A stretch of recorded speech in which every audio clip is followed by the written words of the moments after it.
even if you're... Alright, so Assalamu alaikum everyone. Thank you for coming today. And today we have a very special guest that we know, Abdullah, giving a title of Is Sharia Timeless? Now, Abdullah has been involved for many years with giving dawah, talking about Islam, and he must have seen him from different, on channels such as ITV, BBC, giving news and lectures, and obviously he's been, an intellectual activist for time. He's, renowned internationally, speaker, thinker, and everything. He's talked about the existence of God, talked about, the miracle that is the Quran, and obviously about Sharia law, which is why we have him here today. So, without further ado, let's bring him along. I greet you all the Islamic greetings of peace. Assalamu alaikum wa rahmatullahi wa barakatuh. I'd like to thank the Islamic Society of Cardiff for inviting me, the university, the student union, and all of you for your attendance at this event. And we've obviously just come after this very sobering message of problems that are happening in the world, refugees, wars, famines, and killing. And this really kind of brings us into the question as to, well, how can we solve these problems?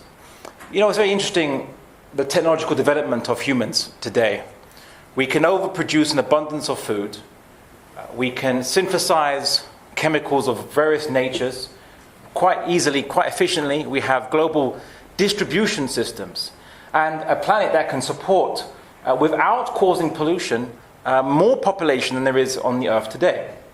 And yet currently we're seeing gross famine. We're seeing, at the same time of this, epidemics of obesity on the same planet.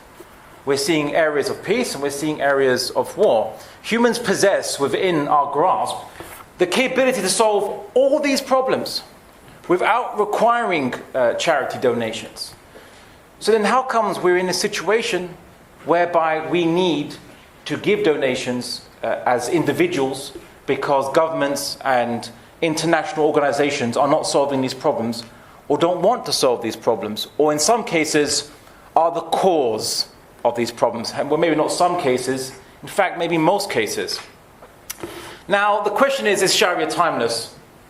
And generally the argument that you hear today is religious laws, or laws based on religion, or any idea which is metaphysical, it's not materialistic, so any metaphysical idea, is somehow obsolete. It's somehow in the Middle Ages. It can't deal with the modern world today. This is the common narrative that we hear. We hear that in this secular world, we have science, and science can be freely unfettered to investigate and solve problems, unfettered from the shackles of religion. And this is the perspective. And of course, what you're generally taught, well actually they're generally taught this in your schools, but you're taught this unfortunately via the media, via film, especially Hollywood, is that religion causes retrograde backwardness, causes the dark ages in Europe. And this is the common narrative you hear. Now, many Muslims will generally argue that, well, after looking at our own history, we saw that this wasn't the case with Islam, with the Muslim civilization. It wasn't made retrograde or backward because of religion, because of Islam. Although they tried to make an argument that, one typical argument is actually fallacious, that, for example, around the midpoint of Islamic civilization, you had a scholar called Imam Ghazali who had refuted all the philosophers, the Greek philosophers and so on and so forth, and this caused the downfall of the Muslim civilization as it became retrograde, backward, and archaic, or stuck in time, or ultra-traditionalist, which is not the case at all. Anyone who's even familiar with the works of Imam Ghazali, the classical Imam Ghazali, he basically actually helped delineate the boundaries between religion and science. That science should be pursued without speculation onto religion, and religious discourse or theology should be pursued and studied without speculation into the material sciences, because these are two areas that are dealing with, well, different things which are the ghaib, things that you can't see, and things which you can see physically in front of you. These are two different areas that humans can study and study differently. And of course, many of the classical thinkers in Islam were both theologians or Islamic scholars, as well as scientists, philosophers, mathematicians, and so on and so forth. You had polymath Islamic scholars. But I'm here to tell you that this idea, and before I actually go into the whole Sharia discussion, the idea that religion causes backwardness is wrong even from the European perspective. It's actually false. Religion or Christianity did not cause the Dark Ages, wasn't the cause behind European retrograde backwardness, technologically and so on. In fact, if you look into history, it's actually Christianity that helped revive the West from a backward state. And why is that? Well, let's cycle back in time. I just really want to do this very briefly because this underpins the idea that religion causes backwardness and that religious laws are stuck in the past. And because you're dealing, and we are in a kind of Western environment, obviously this is Cardiff, it's in the West, it's not in the Middle East or Far East, you will encounter this trope constantly. So you have to be able to deal with it because it's false. So you had, around the 5th century, the collapse of the Roman Empire. Well, actually, no. The collapse of the Western Roman Empire, the Latin-speaking part, the Greek-speaking part, the Eastern Roman Empire, it never fell. And you know that by other name, you call them Byzantines, but they weren't didn't call themselves Byzantines, they called themselves Romans. That's what they called themselves. The capital of Rome wasn't Rome, it was Constantinople. They had moved it to before the collapse of the Western Roman Empire. These are general facts. So what happened is you had all these Germanic tribes, long story short, you had these Germanic tribes migrating into the Western Roman Empire, into Western Europe, and they were basically taking over Roman land. The Western Roman Empire fell to these Western Germanic barbarians. Taking over it, it collapsed. These people weren't cultured, they weren't sophisticated, they couldn't repair Roman technology that they encountered. So what do you think is going to happen when Western Europe is taken over by all these Germanic barbarians? It falls into a Dark Ages. That's what happened. The Roman Empire was Christian before it fell, by the way. And the Eastern Roman Empire was still Christian and was still technologically advanced and progressed. Where do you think Muslims encountered all this Greek knowledge of medicine and astronomy and so? Where do you think they got it from? They didn't dig it from the ground and go, oh look, these old books by Plato and Socrates. No, they found it in the academies still being taught in the Eastern Roman Empire. That's where the Muslims found it. It was still being taught in the academies of the Roman Empire or the Eastern Roman Empire, as we, let's say, anachronistically call it today. And what happened was that it was actually the Catholic Church that, let's say, survived the collapse of Rome, that many hundreds of years later it preached to these Germanic tribes to convert them to Christianity. These were pagans, so they converted them to Christianity. They became Christian over hundreds of years. And when they encountered the Islamic civilization in Al-Andalus, or Iberia, and they took this information, they started to translate. It was the Catholic Church clerics, monks and priests and so on who were translating, because they were the only ones who were really educated to do translations. So they were translating from Arabic into Latin. And then they started to establish the first universities in the West that taught the sciences they got from the Muslim civilization. And this kick-started the Renaissance around about the 12th century. And for 600 years, the West progressed technologically, changed radically under non-secular religious governments. In fact, the steam engine was invented 70 years before the first secular liberal government ever arose in the West, in the period we call the Enlightenment. And the Enlightenment and the Renaissance are two different epochs. The Renaissance was a technological and knowledge renaissance of the West, and the Enlightenment is what they call the development of a new ideology, which we now call secular liberalism. Well, it produced a few different ideas, but secular liberalism is the one that is the most dominant one from the Enlightenment period. And this was an idea that you should have laws which are based on materialistic and secular concerns, and not on concerns of a hereafter or on God or religion. So the West revived technologically and in knowledge and in all aspects without any secular liberal government for 600 years prior to the development of secular liberalism. In fact, secular liberalism, you could say, was a byproduct, an unintentional byproduct and latecomer of the Renaissance, and not the driver and the creator of the Renaissance. So the idea in the West that religion or Christianity causes backwardness and caused backwardness in the West is completely false and arose only in the 19th century, mainly by secular or atheist writers. So one in particular that kind of popularized this was John William Draper, when he wrote a book called The History of the Conflict Between Religion and Science, published 1874, which argued that it was Christianity and religion that is in clash with science and causes retrograde or is an obstacle to science.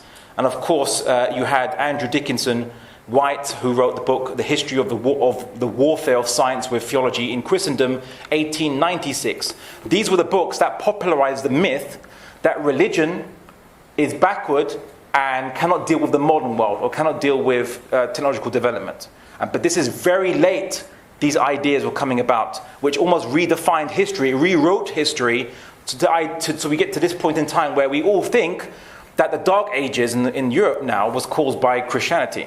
Even though, if you truly think about it, any one of you went to secondary school or at university, anyone study history here? Any history students? Okay, you sir, you were nodding quite a lot throughout that, yes. So it's no mystery to history students, because in the university or in your school, if you think about it, the teachers never ever told you that. So where did you get the idea from? You got it from TV, from films. That's where it came from popular media, but it's not actually factually correct. And the reason why I mention this in a discussion on Sharia is because Sharia, in the Western perspective, will be viewed in the same lens. That religious law, or law based on non-materialistic concerns, which is not related to pure self-interest of the individual, are going to cause a retrograde kind of mentality and can't deal with the modern world. And that's false on a number of levels. But first and foremost, what do we mean by Sharia? Generally, people translate or use the term Sharia law, which is fallacious because the word Sharia, in its legal meaning in Islam, means law. It generally means law. So when you say Sharia law, never say that, because what you're really saying is law. So kind of sounds like some kind of nursery rhyme, law. You don't want to say that. So it's a tautology. Whereas Islam, if you want to explain it in English language, you can probably say Islamic law for a person who doesn't know about this discussion. So just use the word Islamic law. And the biggest confusion for many people is that Sharia is only dealing with politics. Many people, when you hear the word Sharia, they think it's a political system. It's a complete comprehensive system. So it deals with both, as an individual Muslim, it functions as a personal ethical code, and on a society level, it has aspects to it that deal with political organization and purposing of society. So it has different levels and can be applied at different levels depending on who's doing the applying and what is the scope of your application.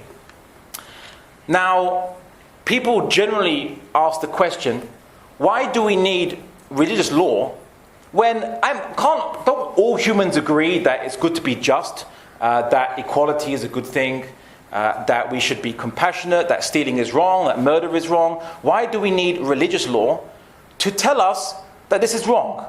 Well, you see, the thing is, the Prophet Muhammad ﷺ was described as a mercy to mankind, a mercy to the world, in fact.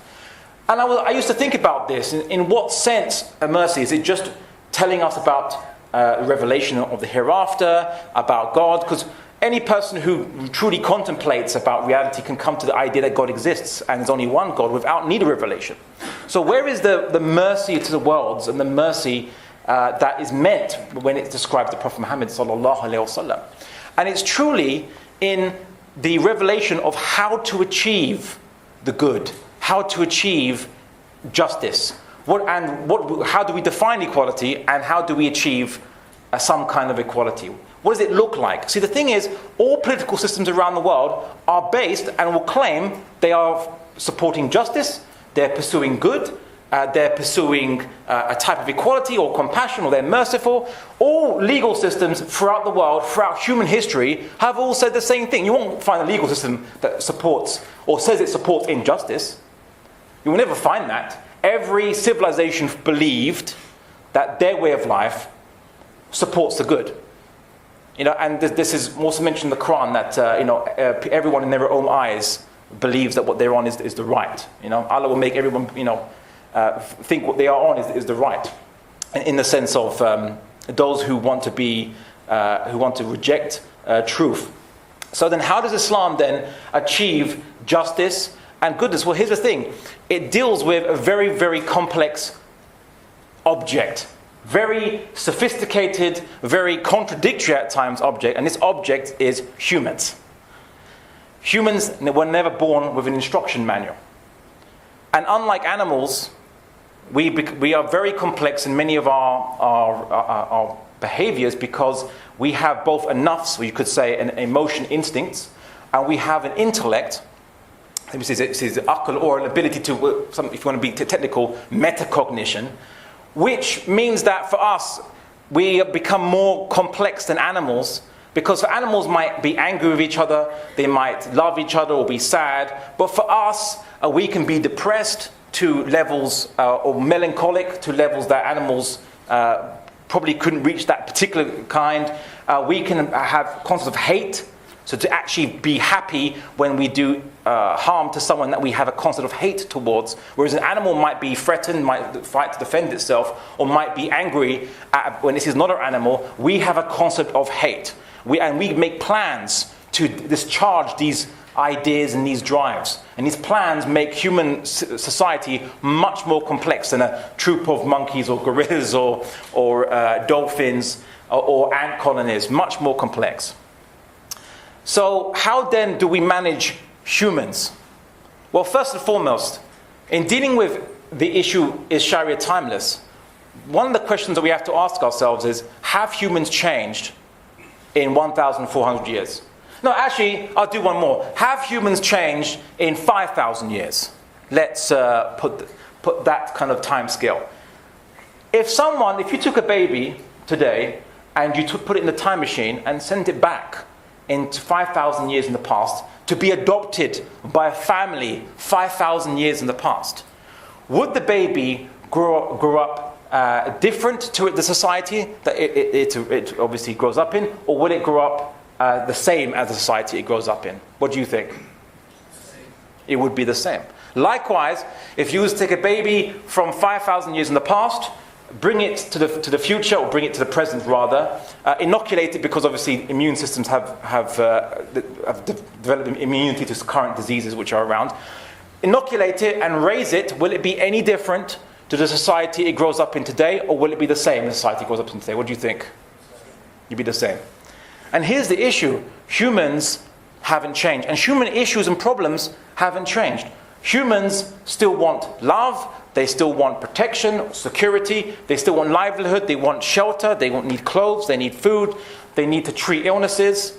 And 5,000 years ago, they had medicines, basic, maybe more basic than today, but they had medicines, or they had treatments for it. And the idea that a society has to help its sick, 5,000 years ago, humans had such mechanisms. Maybe not centralized hospital systems, but they had systems whereby families would look after the sick, or communities in villages would or towns or settlements would look after their sick. They had the same problems, and they had similar basic solutions.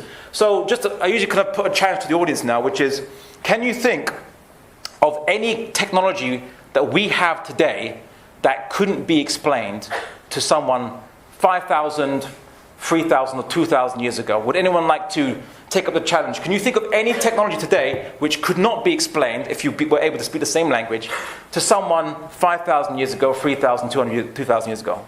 Anyone? Make any suggestion? Just up there. Aeroplanes. Very good. Internet. Okay. Internet is easy to respond, because in the past, humans had either billboards, or they would have public recitations of poetry to spread messages that were basically trying to be conveyed, or they could give a message to a courier who would take it long distances, or write it down on a piece of parchment, or if you're part of the Hittite civilization, write it down on some very thin stone or clay tablets, and that would be transported distances. You had public proclamations by kings 5,000 years ago. How could they make public proclamation if there wasn't the ability to do so? Of course, they had the ability to make a message popular or well known. And they had, as I said, you had the town billboards, or in 1,000 years ago, town criers would ring a bell and would announce news. You had the same. As for the planes, which is a very good, a very challenging one, I think in fact it's the first students ever mentioned that for all the lectures I've been doing on this. It's very, very good. You could just explain it's transportation. They had transportation where you put wood on top of a river and you could sail on a different medium. You know, you'll be floating above the riverbed. You wouldn't be actually on the riverbed, you'd be floating on it. So you could explain that's something that is buoyant and that transports you distances. They could still understand that. Transportation could still be understood. Or camels, horses, donkeys, transportation. It just happens.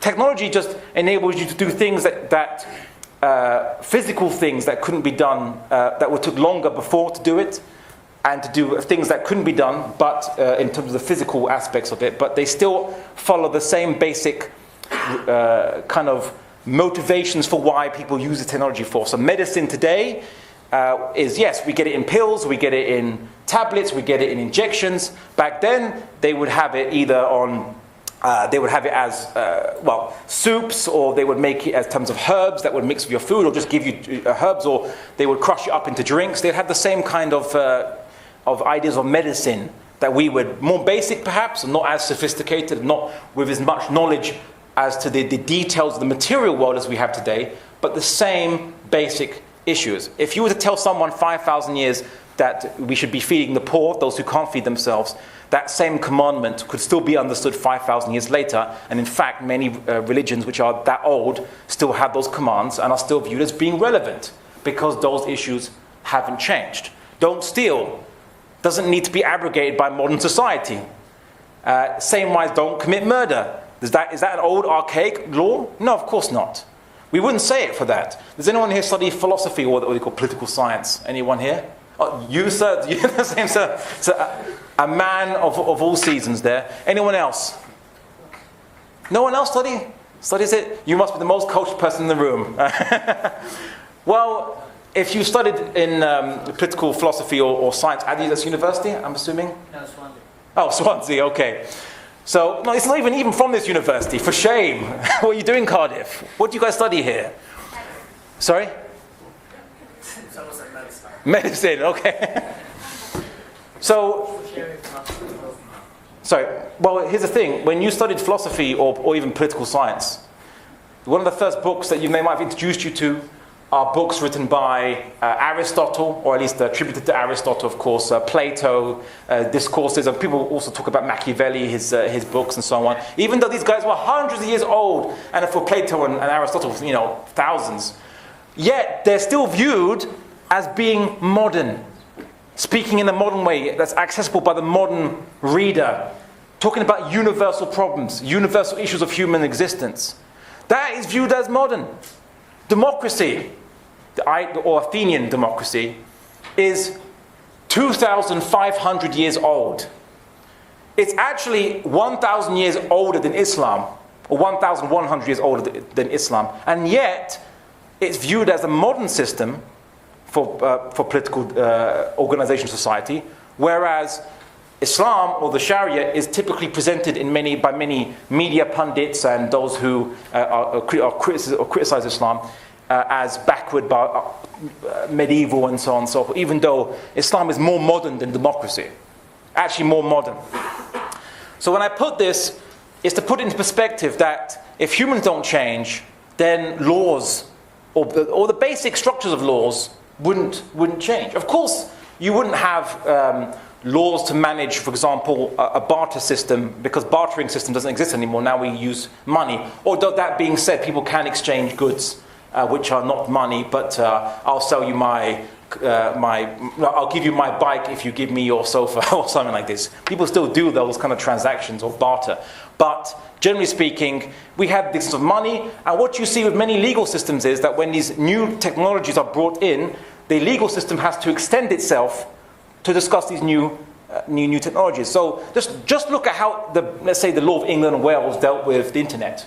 Right? So it has these cyber laws that deals with issues like, for example, in England, it's wrong. It's obviously you can be sued for slander, and slander was generally taken as if you insulted someone behind their back, and said something that damaged their reputation, or you wrote a book that was printed or published, which insulted somebody, or at least imputed them something as a fact, something that's not true, that damages their reputation, you could be sued for libel and slander. Whereas on the internet now, the laws have just adapted to encompass that anything you write on the internet, which also fulfills the criteria of slander and libel, is also equally to be punished under the same rules. Even though the internet is a new invention. Why? Because slandering someone on the internet and slandering someone behind their back or in print is the same thing. As long as the law can understand what this new medium does and how it works, the principle is easy to understand. So then how comes Islam and Islamic law is portrayed in this public discourse as being unable to deal with modern problems? And as many Muslims we know, there is a mechanism to deal with modern issues, which is called ijtihad, which means, it just means exhortation with the legal text to understand the reality of what has arisen, and applying the timeless laws of the Sharia onto a new reality. But you have to work out what this reality is like, what it is, and then how it relates to something that already exists in the Sharia, and then you extend that application onto it. So it works in any legal system. Now, this is very basic, and I don't want to get into particularities of these matters, because I think from a basis, the Sharia is timeless and universal. And of course, we have the human component of understanding the Sharia, which is called fiqh. And fiqh is a means by which, as Muslims, we try to strive to understand what is the Sharia of Allah subhanahu wa ta'ala. Of course, as humans, we are ignorant, we only have limited information at many times, we make mistakes, and so there's a difference between fiqh and Sharia. Sharia is considered by Muslims to be the revealed law of Islam, revealed law of Allah subhanahu wa ta'ala, of God, whereas fiqh is the human attempt to understand the Sharia and to apply it onto current day situations, modern day situations. I'll just give a very basic example. And this is a very simple example. So you had the invention of the automobile. Now, if the Sharia was to understand whether the automobile is something that is a good thing or bad thing, a very basic principle is what does an automobile do? Well, it enables transportation, its purpose is transportation. Did the Muslims in the past ever use anything for transportation? Well, they did. Horses, camels, ships, sailing ships of that. So then, if the purpose of the car is transportation, and its function is to transport, to displace you physically on this earth, then if horses were allowed for the same reason or camels or sailing ships for transportation, then the car can easily be incorporated into law. Because the function of the car can be understood by an Islamic scholar from 1,400 years ago. You could explain it. And they could then explain whether it was what we call halal or haram, whether it was allowable or not. And they could understand that, okay, this is just a new version of a horse or a camel or a sailing ship. So in this sense, the Sharia is always timeless. But I want to maybe ask a more basic question. Our real question isn't, is the Sharia timeless? Because this implies that the Sharia has to deal with the modern world. And there's always argument as to, can the Sharia deal with the modern world? And can the Sharia adapt to the modern world? There's always the implicit assumption behind this. But I have a more fundamental question that we should ask. Is the modern world compatible with justice and mercy? That's a better question.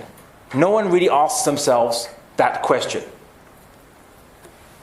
And we have to ask ourselves that if the Sharia is timeless, and the world is not compatible with justice and mercy, then can the Sharia give guidance in the modern world to solve the problems that humans encounter today?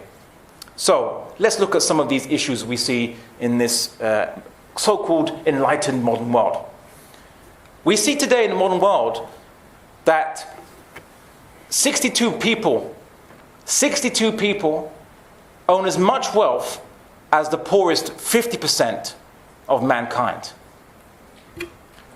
We see that this actually has gotten smaller since 2010, when it was only 388 people that had owned as much wealth as the poorest 50% of mankind, which is now coming up to what? 3.5 billion people, that the poorest half will be half, obviously, of 7 billion. So poorest half will be 3.5 billion. and it's going to reach 8 billion soon. So basically, 3.5 billion people, all the wealth they own equals the amount of only 62 people in presumably the wealthiest countries on this planet. And it's got worse. It's got since before. We also see that the wealth of the poorest half of the world's population has fallen by $1 trillion since 2010. So the poorest half of this planet has seen their wealth drop by $1 trillion since 7 years ago, just 7 years ago. And this drop has occurred despite the global population increasing by around 400 million people during that period. We also see that globally, the super rich, those who are viewed as the super rich individuals, have as much money stashed as $7.6 trillion in offshore accounts. And if tax was actually charged on the income this wealth generates, it would have created an extra $190 billion per year for every government to use. We also see by many research programs that looked into this, including one was a report by the World Institute for Development Economics Research at the United Nations, reported that the richest 1% of adults owned as much as 40% of global assets. So the assets on this earth, 40% of them is owned by just 1% of adults. And this was in the year, just in the year 2000. And now it's 50% of global assets are owned by 1% of the world's population. And this isn't just reflected globally. Also in the most richest countries, you see the same thing being replicated.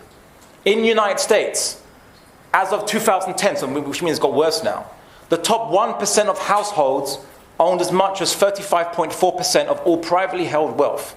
The next 10% own 77% of all wealth, which leaves only 23% for the bottom 90% of the population of the United States of America, currently the world's richest country at the moment. We also see that 15% of American households reported they were not food secure every year. Now, if anyone has ever been to the United States of America, you know that there's an overabundance of food, including high corn syrup, fat content and sugar content foods. And yet, for 15% of the American population, despite this still report that they were not secure with their food, is quite serious indeed. And we also say in Britain, it's the same thing. We see that 1%, the top 1% in Britain, have as much wealth as 54% or 54.9% of the population. So 5 of the richest families in Britain own as much as the poorest 20% of the population. 5 families, not 5%, 5 families own as much as a wealth as the poorest 20% of the population. And these are the kind of problems that we're seeing, including the rise of food banks, the collapse of the NHS, and all this in the midst of discussions, as people are asking, well, who's behind this, what's causing these kind of problems? And it's always blamed on immigrants or people who are foreigners or refugees. Well, the refugees and immigrants aren't that 1% that's owning the majority of the wealth in this country. That 1% are very much indigenous to this country, and yet much of the media distracts you from that to blame others who actually have even less wealth than people who are considered to be indigenous here. And this is the kind of problem you get in a system which we call capitalism. You see, the thing is, capitalism, and anyone who studied the base of capitalism from Adam Smith all the way up to Maynard Keynes, the base of it was actually meant to be freedom and equality and fairness. Fairness. If you have money, if you have property, you should be able to do with your property whatever you wish. Sounds fair on principle. And if you make an arrangement with someone and they consent to it, then this is fair. If they consent to it, then this arrangement is legally binding if you both voluntarily consented to it. That sounds fair. That sounds totally fair. But what if you're in a society then where the rich will have arranged such that money is offered to the poor with the expectation that the poor have to pay back that money plus extra, called interest banking, as we know it today, or riba, as the ancestors of 1,400 years ago would understand it. Trading of like-for-like commodities with increase. That's what the definition of riba is. So our ancestors would understand what interest banking is today. You wouldn't need to, it's not an idea that is so innovative that our ancestors would know this. So if you have a society where the rich make money available, and money is easily available if you agree to the contractual agreement that you have to return that money plus extra. In such a society, what you're going to get is you're going to have the rich, the top tier, lending money to the poor and returning that money back plus extra. Where is the net flow of money going to go? Anyone? It's going to be to the rich. Interest banking. We also see that if you add to that fractional reserve banking, whereby those who are rich can actually lend out 12 times more money than actually exists and still get interest back from that. So the whole process times 12, fractional reserve banking, you're going to have a situation whereby the poor, although no one's forcing poor people or people who are even middle class to take money, but if you don't have the capacity to buy your own house and you want to buy your own house, then you're going to have to take a loan. And here's the thing that most people don't realize. Do you know why the house prices are so expensive? Do you know why anyone here? Do you know why they're so expensive? It's just because houses are expensive generally.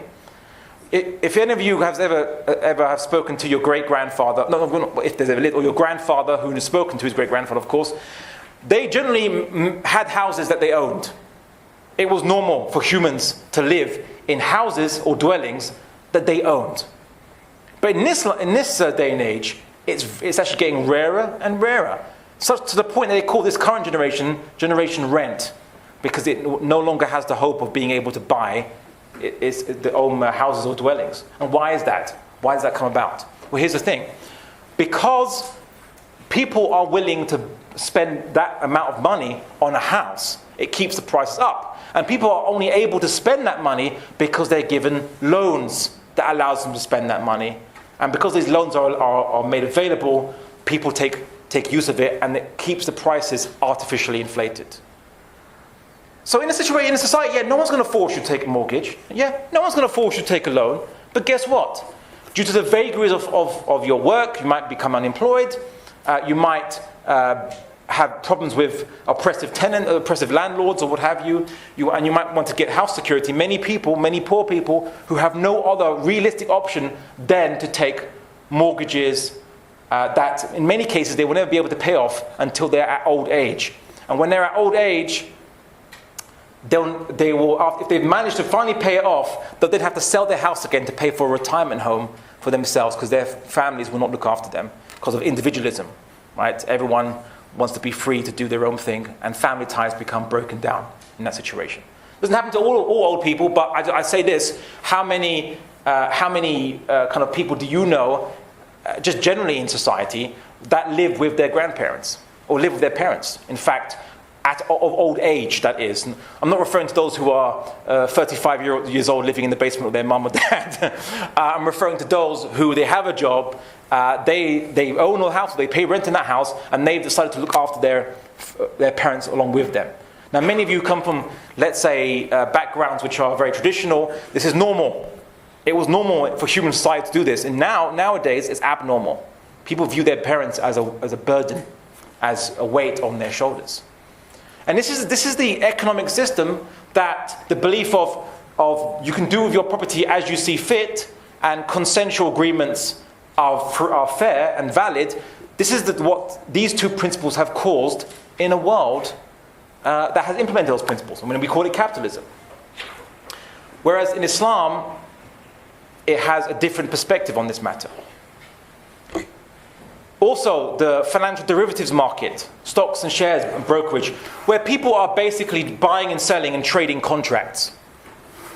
In Islam, contracts are not viewed as a commodity. So if you can imagine the economy is like there's two tables. On one table, people are buying and selling commodities.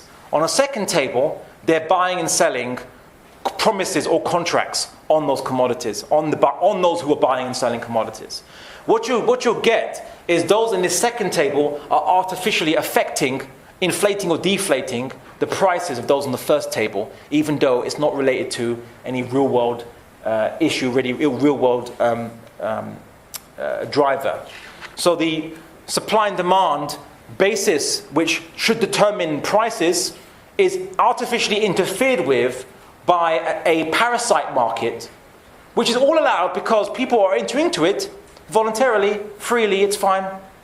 And people are seeing financial benefit in floating their company on stocks and shares markets to get more money in, but then it's now interfering with their company. It's now interfering with the financial work of their company. And the derivatives market has become so overinflated with money. It's now worth, it's viewed as worth $596 trillion. Now, when you consider that the entire derivatives market of the world is $596 trillion, and you look at the world's gross domestic product, which is only $65 trillion, what you get is that the world's GDP is only 10%, or roughly 10%, of the value of the global derivatives market. There is quite literally not enough money on the planet to underwrite all these derivatives if the banks started selling due to running into trouble. Which is why when people realize that the paper money, which is the fiat system of course, which can be obviously printed at the command of the government, mostly at the behest of, by private banks, such as the Federal Reserve Bank, which is a private bank, it's not a government bank in the United States. It can create this money. When people lose confidence in this money, the entire system collapses. If everyone cashes their money out at the same time, it will still collapse because there's not enough money in the system to pay for all the cash that's there because of the fractional reserve banking where the money is lent out 12 times in the same account. Anyone who studies economics? Okay, so this is not brand new to you. You guys know this, right? You know? All right. This is all the system that has arisen when you had an unfettered and chaotic system arise due to human beings discharging these very basic principles of, well, it seems fair to do with your property as you see fit, and it seems fair that if everyone agrees into a certain contract that they should honor that contract. Here's the situation that occurs. How does the Sharia deal with this? Well, off the bat, the Sharia prohibits interest, prohibits the trading of commodities, like-for-like commodities, with inquiries. Prohibits it straight up. And if you think about it, it's actually quite rational. Why? Because what's the purpose of an economic system? Any one of you economic students want to answer? What is the purpose of an economic system? Put you guys to the test. Sorry? So to maximize profits. Very capitalist of you, sir, but incorrect. Anyone else? To distribute wealth. To distribute wealth. But what is wealth a means to?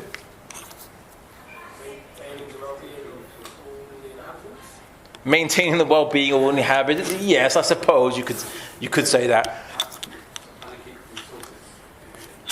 Allocate resources efficiently. All right. Well, kudos to you, sir. That is correct. The purpose of an economic system is distribution of resources. Why? Because resources have been scattered around this planet in different areas. No one area has access to all the resources that people need. So the purpose of an economic system is so that people can distribute the resources so that everyone gets the resources that they don't have locally and gives their surplus resources to those who need it not locally. That's the purpose of an economic system rationally if you think about it. And Islam understands this. So the Quran says God has prohibited interest and allowed trade. Trade is the basis of economic system. Islam also prohibited price fixing, so to allow the supply and demand, the natural mechanism supply and demand to regulate distribution and regulate prices. The economic system in Islam uses money which is, you could call it a bimetallic system, gold and silver, objects you have to spend resources to get out of the earth. You can't just print it. You can't print it. Therefore controlling inflation. Of course people say, well, if you don't have interest, how do you control inflation? Or I say we don't have interest and you don't have inflation due to fiat currency. You get rid of both those problems. People see interest rates as a means of controlling inflation of fiat currency. Whereas if you don't have either of those two, you have no problem. And this was a successful system. And it worked because it was based on natural resources. And most economic systems are based to some degree on gold and silver reserves in their banks. They need to be based on gold and silver reserves. The US government, or the USA for that matter, it was based on the gold standard up until only very recently, only in the last century.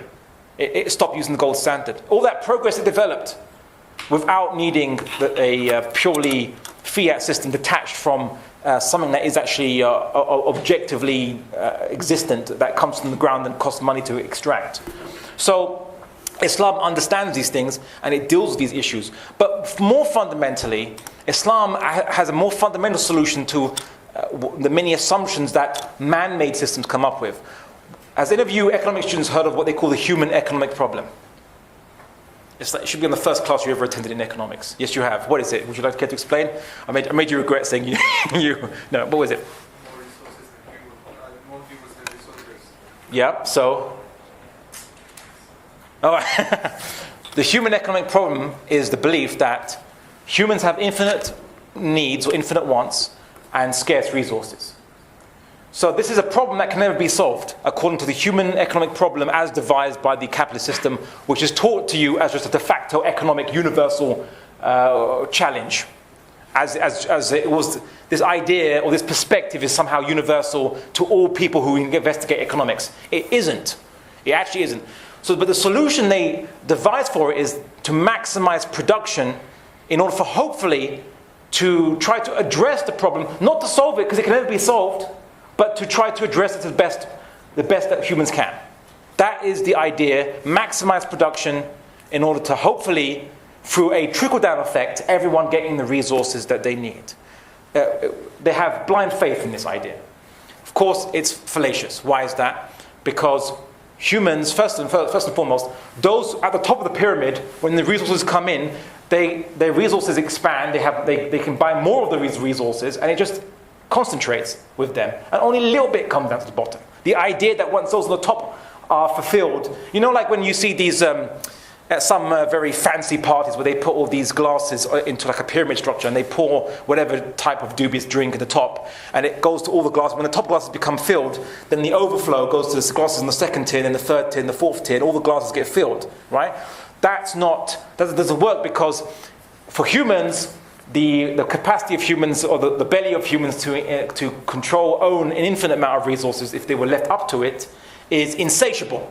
As the Prophet Muhammad said, if you were to give the son of Adam a valley filled with gold, they would want a second one. And nothing would fill their belly except dust. Which generally means that they would never be satisfied until they're dead, basically. They'll always be greedy. So if you're hoping that human greed will create a just system, an equitable system, then you're sorely wrong. Whereas Islam views the human economic problem from a completely different angle. It says that humans actually have finite needs. How much shelter do you need to live under, in order for all of that to be satisfactory? How much clothes do you need? I don't care how many shoes or handbags or jackets or whatever you have. How much do you need to be satisfied as a human to clothe yourself from the cold, and to generally have a reasonable selection for different kind of events? You don't need an infinite amount. How much food do you need? I don't care how American you are, you only need a finite amount of food. You don't need an infinite amount of food. So what Islam deals with this is it guarantees the human needs, but when it comes to luxuries like, I don't know, fast cars and plasma screen TVs and what have you, then laissez-faire, let human meritocracy deal with that, retaining the profit motive. But in communism, it's absolutely everything distributed absolutely equally, which removes the profit motive. What's the point of spending 7-8 years becoming a doctor when you can be a cashier and earn the same amount of money? All that stress that doctors go through. Why bother? Why bother to improve your work if you're going to get the same money?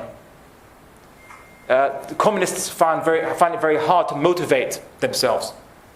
They'd hope that humans have a universal desire for justice, and so they would they would do good and they would excel because they wanted international justice. They had a desire for international justice, but from a purely materialistic perspective, they realized that humans, if they were purely materialist and there was no God, no religion, no hereafter, no reward, no God, then humans aren't motivated to think of other people outside their local family or their local village, town, or what have you. They're not motivated to do good to others they can't see, or to strive every day to their absolute, if they get no increase in their circumstances, no benefit to it, at least some physical benefit. Whereas in Islam, it retains a profit motive on the luxuries to generate improvement, to generate a desire amongst people who are more let's say, materially motivated. Of course, humans, you can't detach your nafs from your intellect. Right? You can be motivated for sabilillah, but you also have to if you work hard, you can also get more money to, let's say, gift your kids, gift to your wife, or gift to your husband, or do something good, feed the poor. Money was not viewed as a source of evil, but as a source of good, because you could use it for good things. You could use it to excel. You could use money to worship Allah subhanahu wa ta'ala. By investing it, the rich, in order to avoid certain taxes, could lend money out to the poor, and therefore by their money not be taxed because their money is being lent out, and the poor just repay back the money that they were lent and use that money to develop their industry, their businesses locally. That's just sort of kind of development. Islam implemented a wealth tax, the zakah. And why is it called a wealth tax, not an income tax? Well, here's the thing. An income tax, when you get money, when the rich person gets money, in England, in America, yes, they have to pay sometimes 40 to 50% of the income they get to the government, yes. But with that 50%, when that's left over, they've got it. They put it in their bank, they get guaranteed interest on it, and it never goes down. Never goes down. Whereas, what you saw is that they can just gather up more and more and more and more and more wealth without no further tax. Once you've paid your income tax, it's yours. No one can tax it anymore. Whereas in Islam, as the Quran says, lest wealth circulate only amongst a small group of you, it implemented the zakah to redistribute wealth from those who are wealthy to those who are poor. 8 categories mentioned in the Quran to which the wealth should be redistributed. Every year, anyone who has above the minimum amount, the nisab amount of wealth, has to pay 2.5% of it every year for the rest of their lives on 8 categories mentioned in the Quran, which include those who are destitute, those who are poor, those who are in debt. Forget bailing out the banks when there's a recession. Bail out the people. Iceland tried that. They let the banks collapse, and instead they bailed out the people, and their economy recovered almost overnight. Bail out the people.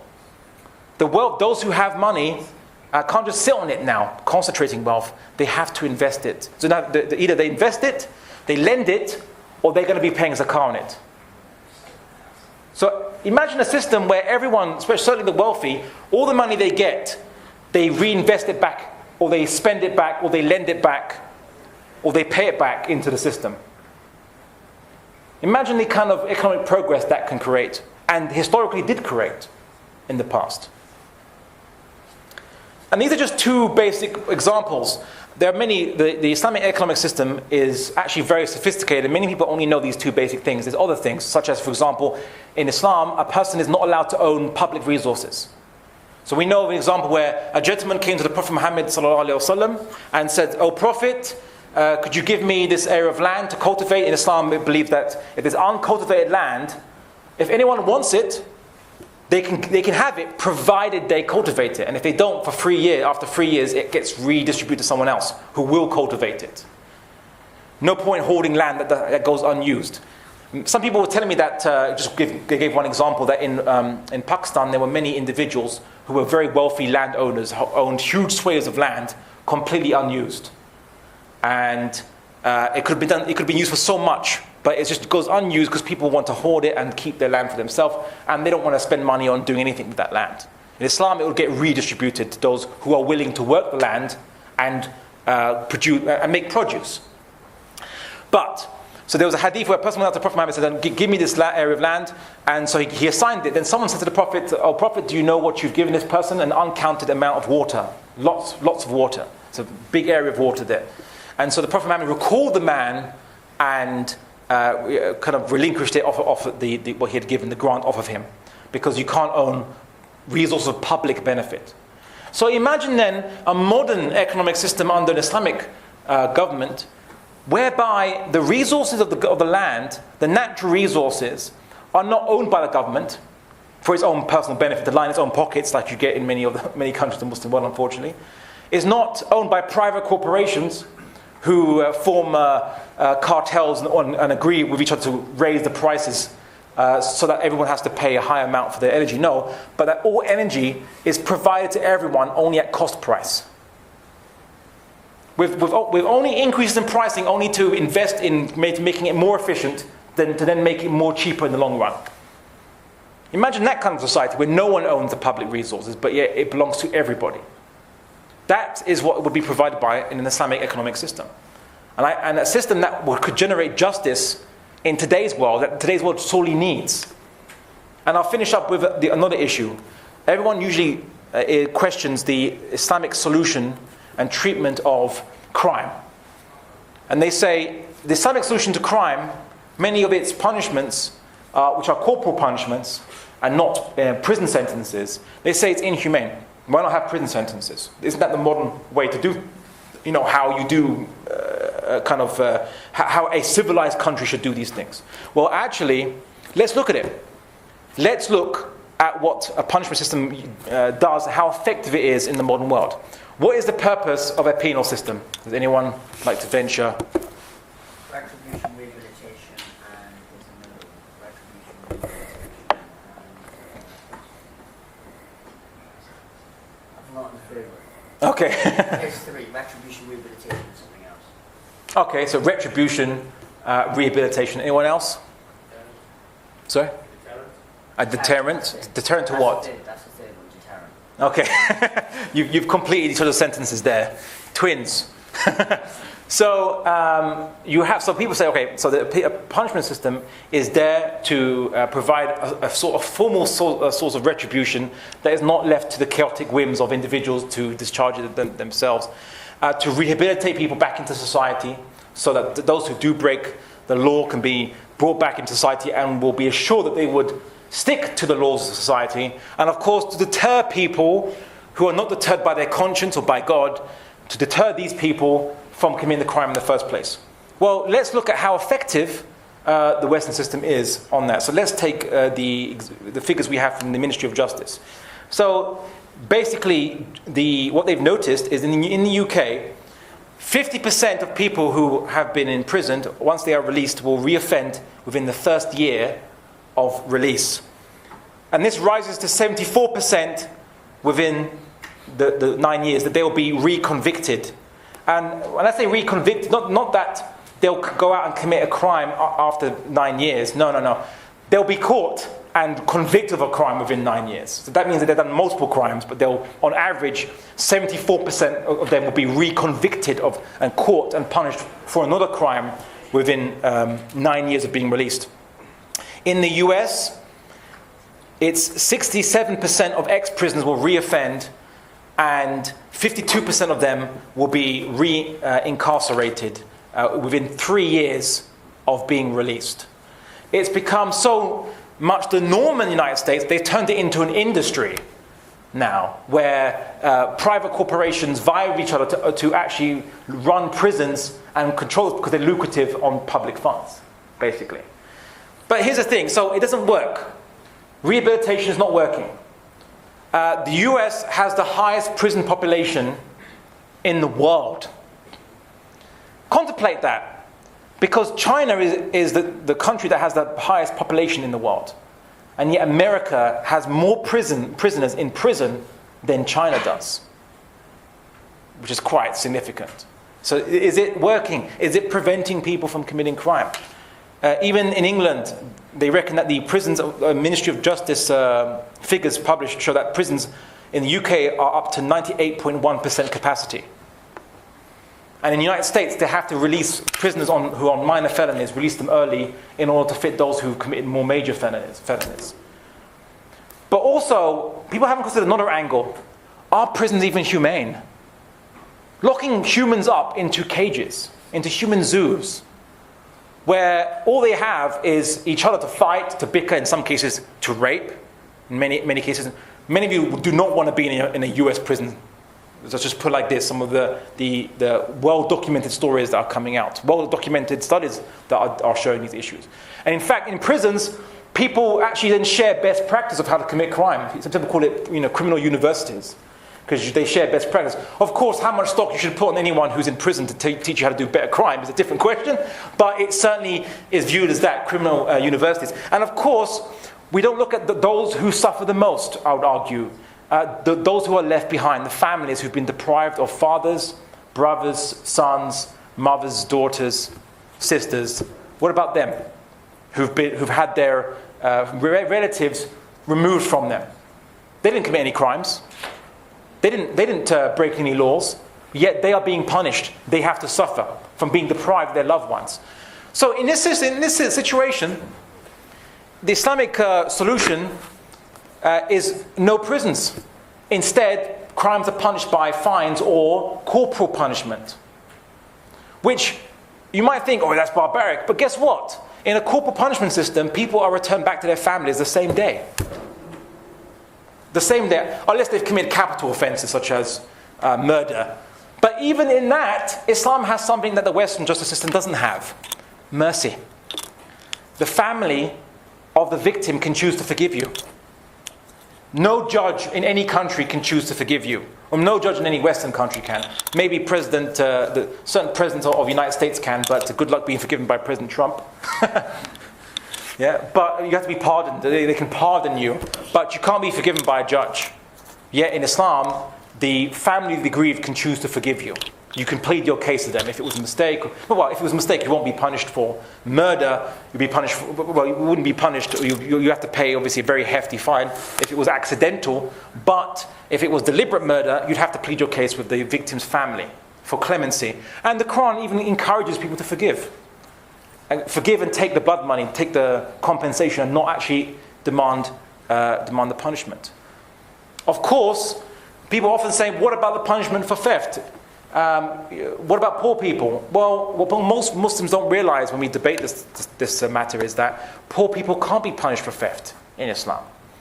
If someone steals food for themselves or their families, or from unsecure locations, or they do a snatch and run even in the street, they're not punished for theft according to levels of corporal punishment. There are lesser levels that they can be punished on. But if a person steals for food to feed their own family, they're not punished. In fact, it becomes a shame on the state for allowing such a person to be so in need, he felt he had to steal. In the West, if you steal because you're poor, sure, the judge might have a kind heart and give you a lesser sentence, but they still have to give you a sentence. You're still going to have to be punished. Whereas in Islam, poor people are not punished. Which system do you think then is merciful? Is more merciful? Is more compassionate? Which system do you think is truly a mercy to mankind? So I'd finish off by saying that and there's many more problems in the world. I just picked two out of the many, the plethora of issues and concerns. But see how the Sharia is not a system that is stuck in the Middle Ages, or that the Sharia has to adapt to the modern world. No. Rather, as Muslims, we should say that not only does the Sharia deal with the modern world problems, the Sharia doesn't adapt, it guides in any situation. It guides and gives guidance at any time. Not adapts, it guides. It knows how to guide at any time with the right solutions. So the real question, as I said, brothers, is not whether Islam or the Sharia can deal with the modern world problems. The real question is, does the modern world need the Sharia to provide permanent solutions and effective solutions? And I would say that it is. Thank you for listening.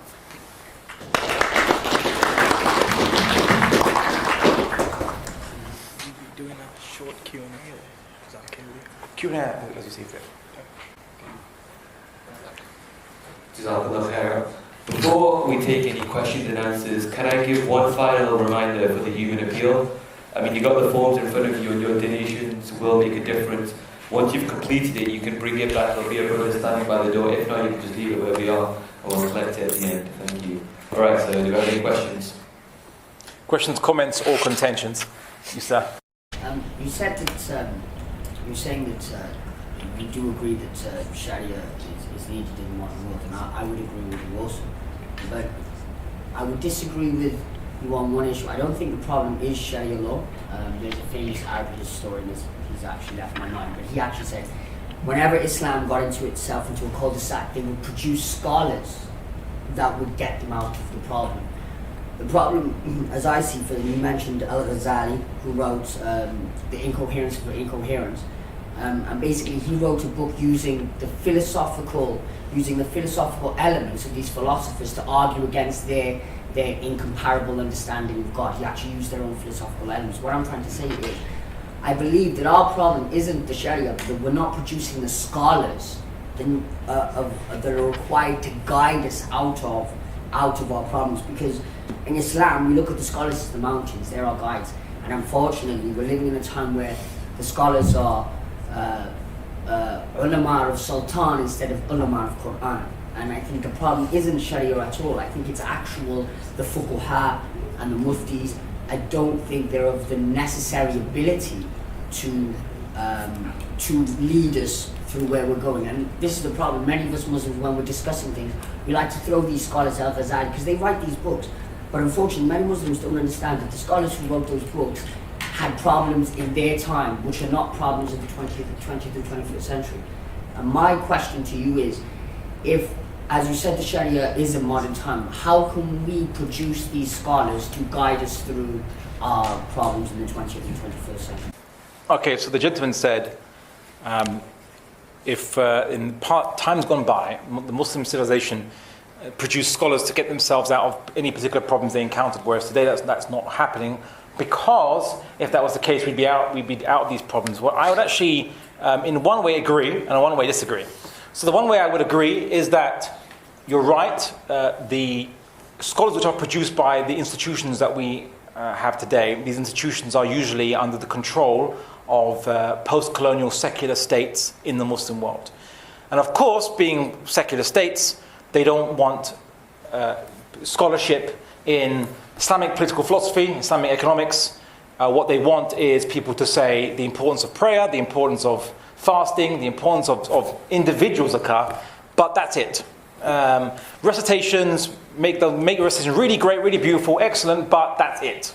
Actually doing the meaning of these verses or following the meaning of it, they don't want that, generally. I generalize here, and I kind of make an allegory out of it, but it's pretty much the case. This comes from the time of British colonialism as well as French colonialism, which controlled the institutions that produced scholars in our countries. Certain curriculums firstly, these institutions basically had their funding cut unless they provided certain curriculums which were agreeable, and it led to the idea that obviously the poor had to rely on independent madrasas to teach them. But of course, because they weren't so well funded or didn't have access to teaching or to the libraries, central libraries, it developed the idea that those in the madrasa systems are ignorant of the world, because they would attempt to create an independent education system without any funding or resources which a centralized state could provide, or any kind of government could provide, as used to happen in the past. So that's one thing I agree with you on. But I would also disagree with you because, okay, if we was to take, let's say, people usually say, if only there was a Salahuddin in this time. And people would say, if only there was a Salahuddin in this time, or if only the Mahdi came back and revived the Muslims and so on and so forth. I say, well, if Salahuddin came back now, or the Mahdi come out now, they'd be arrested as extremists, sent to jail, either executed quietly or just languish there forever. And none of you would be able to get them out. And that's what would happen in the Muslim world today. You could talk about Salahuddin, but guess what? Salahuddin only has power if people follow him. And even in his time, not everyone was following him as well, because Muslims were divided. But he united the Muslims. Whereas I always say, if the Mahdi came today, he'd be called an extremist, arrested, locked up, or exiled somewhere else. And that's what would probably happen today. See, you have to have society receptive to honor these individuals and to give them the right place. See, generally speaking, the Muslim world currently is not a meritocracy. Right? People who are the best talent, who are sincere, who desire to revive the Muslim world, are viewed as inconvenient to the ruling powers. And you know what's happened to them. They either go to jail, they have to leave, or they're under house arrest, or they're restricted, or a whole number of things. They're demonized, or the propaganda goes into action, and they are viewed as ignoramuses or as troublemakers in that society. And those who believe it are most of us. So there could be individuals, and I would say there are individuals of amazing talent right now, and most of you will never hear about them, know about them, or you will know about them but think they're ignorant or bad or wrong, because it is a problem of the jahili of the Muslim mindset now. You know, they say a workman is only as good as his tools. Yeah, well, the Mahdi or Salahuddin is only as good as the people around them. And if the people around them aren't very good, or are not willing, are not thinkers, or not people who think critically, or who are independent-minded to the extent that they basically want to excel, want to develop the Muslim world, then these leaders can't do anything. Look at the people they have to work with. So I would say that's where I would disagree, in the sense that there are some really great individuals, and the Ummah will always produce great scholars, great leaders. But currently now, these people, the Ummah are not ready to follow these people, or find these people, or even know of these people. They're more willing to believe. Let's take, for example, Egypt. I always bring Egypt as a great example. No one's saying that Mohammed al-Morsi was a genius, or a great reviver, or revivalist. No one can say that. But at the very least, everyone usually concedes that he was much less dictatorial than Mubarak, for example. People could insult him and deride him, which they did on media, and so on and so forth, and he didn't pursue his powers. He wanted to actually have an Egypt which was unlike Mubarak's Egypt. Right? That was what they're trying to do. But guess what? What they call the Falul, the old guard, didn't like his guy, so they put the propaganda on the media into the full cycle, and it just caused numerous issues for Morsi. So basically, if he wasn't, he couldn't put any of the police who had shot protesters into jail, because the judges and the 3,000 judges and court system, what have you, were from the old school, the old guard, so they didn't want to do that. Then the people were incited against him, said, look, he's not bringing any of these police that killed, or soldiers that killed protesters to justice, because look at him, he's not doing anything, so he's not a good leader, he's unjust, look, he doesn't really care. He promised that he would bring Mubarak's men to justice, he hasn't done it. So he had to say, all right, well, to do this, I'm going to have to replace the judges, because they're not, these are the guys who are the obstacles to this. And as soon as he did that, the media said, look, he's trying to replace the judges and take control of the judiciary. There was nothing he could do to win. Nothing that he'd do that he wouldn't be attacked, demonized, and that the majority of the people in Egypt would believe it. They believed it. Majority believed it, went along with that. So you tell me what difference would make of a great leader, a great scholar would do, or Salahuddin, or even the Mahdi would do in that society. Wouldn't do anything. Because he'd get arrested, locked up, demonized, what have you. The same. I'm not saying Morsi's comparable. I'm saying that Morsi is certainly better than Mubarak, but look what happened to him. So that's why I would disagree with you in that sense. And that's why, as Muslims, I think that we should, the biggest enemy of Muslims is Jahiliyyah, the ignorant mindset. In a way, Jahiliyyah is Muslim version of anarchy. Because true anarchy doesn't exist. There's always going to be power structures. If there's no government, there'll be gangs that form, tribes that form. Humans will naturally fall into hierarchy. True anarchy is a society that doesn't have any higher values over itself. It's not united by any other higher concerns than individual self-interest, benefit, and competition. In that society, everyone's out for their own families or their own groups. Then there's no higher value than survival. And that, if anyone has gone to the Muslim world, is very much, I would say, it very much is what I've observed in those societies. No one queues for shops or what have you, because queuing happens in a society where people are confident in the system. That if you follow the rules, you'll get your interests. You'll get your interests fulfilled.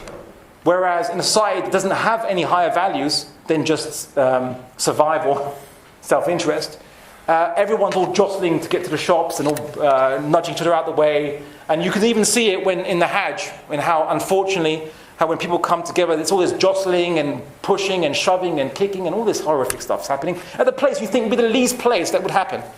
Our ancestors, if they saw this, they saw the Hajj today, they'd be aghast. Completely aghast. Now, it doesn't mean every country is exactly the same, of course. There's, there's different countries. The Muslim world is a big mosaic of different cultures, but this is what I've observed quite a lot. So the Jahiliyyah is the biggest problem. The mindset whereby Muslims don't have any higher purpose other than just to survive and exist. And Islam is taught to Muslims as a checklist of just things you do and don't do. That's it. Just a checklist. So you're born in this life, survive, make your family proud of you, and if you can, don't break these rules. But if necessity compels you to, well, it's okay then. Yeah? Everyone, you know what the thing is, the idea of maslahah is, in the Muslim world, the idea of self-interest being used to abrogate parts of the Sharia is used in a way that our ancestors would never condone or recognize, and it just becomes pure whim in that sense. Maslahah, the idea of self-interest, what was the benefit of the society, was always viewed as whatever benefits Islam. Whatever benefits the Islamic world project to bring peace and justice and mercy to mankind. That's what was maslahah. But now we view maslahah as what is materially beneficial to the individual, or what is more convenient. The idea of maslahah, today is completely different to the understanding that our ancestors had. These are issues that we have to deal with to resolve these problems. Because brothers and sisters, as Muslims, we're meant to be witnesses to mankind. That's where we should be at. Climate change, poverty in the third world, in South America, and this is where Muslims should be concerned at. This is where we should have been. Protecting the Native Americans or the Aborigines or those or minorities when the Rwanda massacres were happening. Muslims should have been right in there at the very beginning, protecting the Hutus and the Tutsis. That's where that's where the Muslims, the Ummah of Muhammad should have been at the cutting edge of justice and mercy in mankind. Right now we can't even do it in our own backyard. This is what I call, we're not even cognizant of the Islamic world project. Islam actually came to transform the world, and currently we're being transformed by it. And what's worse, we view being transformed by the world as wisdom, as hikmah. Oh, Islam's adaptive. It's very adaptive. It can adapt to any circumstance by changing itself. What was the point of that then? You know what was funny, upon our end of this?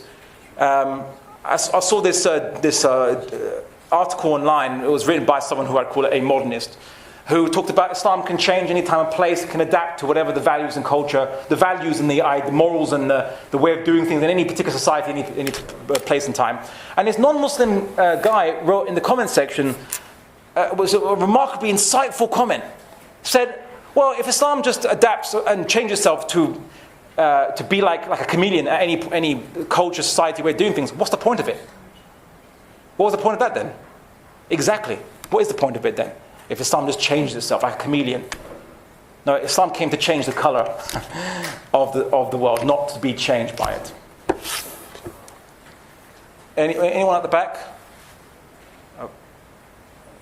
No? Okay. Someone had an idea. Okay, you come back in a second. You, sir. Yeah, I have two questions. The first one is that, as you mentioned in the beginning, that humans and human needs don't change with time. So why did God send 124,000 prophets with the different laws, although slightly different laws with the time? And my second question is that, as you said, that as per Islam, there are finite economic needs of a person, but there are infinite desires. So in Islam, there is a belief that you should sacrifice on your desires for the good of others. But how would you convince non-believers for that? Because they themselves would say that we are good with this capitalistic system, and thus the interest and all these things. So doesn't it all boils down to the belief itself? Okay, well, I would agree that as Muslims, generally, I was actually giving a talk on the Islamic economic system, and it was a non-Muslim audience who asked me the question, Can non-Muslims implement it? Because it sounds like a good idea. So can non-Muslims do it? So well, you can, but where will you find the motivation to do it? Because, for example, the Prophet Muhammad sallallahu alaihi wasallam taught about you can't hoard wealth, right? So as Muslims, if you give in charity, if you invest, if you spend, then have faith in Allah, tawakkul in Allah, that Allah will give you that money back. But if you don't believe that, if you don't believe that promise, then how would you do that? And of course, you know that in a society where everyone's investing, everyone's spending, or everyone's giving in charity, all the money that was distributed in the previous day will go back into the market the next day, creating a constantly dynamic system, which a materialist might call artificial consumer confidence. Right? Creating an artificial consumer confidence. Well, it's not artificial, it's faith-based consumer confidence, if you want to call it like that, although I wouldn't derogatively call human beings consumers. So you're right, it takes belief in Islam to implement these things, but here's the thing. Non-Muslims in exchanging goods or trading with the Muslim civilization could be enlightened by us, could actually be heartened and inspired by the Muslims. We know that humans are very good at conforming themselves to any society they grew up in. Right? You've heard atheists say, "I'm a good guy. I have morals and so on and so forth. I don't need religion." Well, actually, you kind of needed your parents to teach you those things and to discipline you, and society to teach you those things. And you just imitated your society, which ultimately came from a Christian background. But you need imitation, social imitation. So for non-Muslims, the issue would be is that if they saw a better way, if we inspired them with a better way, they would embrace it, and in many cases even embrace Islam. What's the world's biggest or largest Muslim country in terms of population? Anyone? Indonesia, Malaysia, the largest Muslim populations in the world. Well, Indonesia anyway, but Malaysia, if you add it all together, if you take away the colonialism from the colonial borders, the Malays, right? Largest Muslim population in the world in one area. Well, guess what? There was no forced conversions of Islam upon them. There was no armies that came to their countries or invaded or any of that stuff. They converted to Islam purely from contact with Muslim merchants and traders. They saw the justice of Islam in the Muslim economic system and the trading and so on, how it didn't want to exploit people. It didn't come to suck their resources dry or give them a bad deal, but engaged in equitable trading with them and kept their word and kept the bond and desired not just material profit, but actually the reward with Allah subhanahu wa ta'ala. That inspired the Malays to become Muslim. Understand? So that's how, as Muslims, we should be approaching this matter. So don't be too concerned with non-Muslims being inspired to adhere to an Islamic system. We're meant to be the example of justice. And if we inspire them, then they will adopt that example, and maybe they'll choose to adopt Islam as well. Currently, we are far from the example of justice. So I often say, and I make this point, that we might view that the means of bringing people to Islam is through da'wah, invitation, someone deliberately inviting or da'is. It's not. Historically, that wasn't what converted the vast majority of people to Islam. It was the example of the Islamic civilization. It's actual example that converted them. That converted them by the hundreds of thousands. Not one Ahmadi, that type guy that gave great debates and everyone became Muslim. No. So it was all of us, our collective example. And that is where we have to be at. And so on, going ahead. Anyone else has questions, comments, or contentions? Have I cowed you into silence? Anyone? Going once? Going twice? All right, I think right, khair, inshallah.